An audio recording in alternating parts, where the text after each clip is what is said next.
drop to drink. Well, for more on the water shortage, I'm joined now by Brajesh Upadhyay from the BBC's Hindi service. Brajesh, okay, so there's the JAT class. People are very conscious of the caste system in India, but I would have thought that most people in the caste system want to go up the ladder, not down it. Why do they want their caste lowered? It's all about opportunities and benefits. As you know, I mean, India has had a very strong caste system. And in the past, the so-called people who were considered on the lower bottom of the ladder, they faced huge discrimination. So when the country became independent and the constitution was written, that discrimination was abolished. And the state introduced a quota system in government jobs and higher education for those on the bottom of the ladder. So now this community that's agitating, which is the Jat community, is basically trying to reap the benefits of that quota system.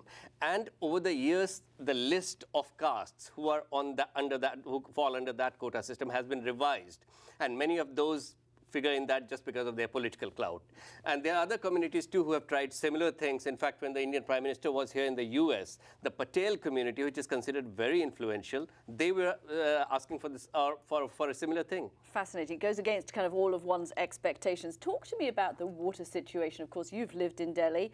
How difficult is it, even in normal circumstances, to get a regular flow of water in your house in Delhi for different groups of people?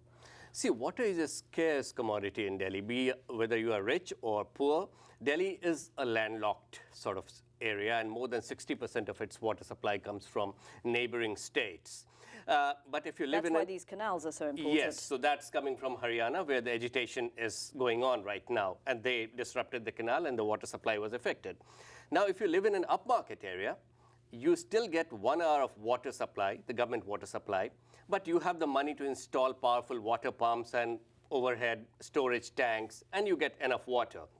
But if you're in a slum or live in a slum or poorer areas, or what you call in Delhi as unauthorized colonies, there are 1 or 2 taps, and people have to queue up with buckets, in the morning so that they can get their water. But when there's no supply, everyone's in the same boat.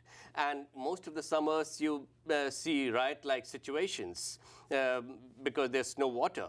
And in many areas, police have to be roped in just so that they can control the situation. Okay, so water, the great unifier. Brajesh, thanks very much for coming in. Thank you.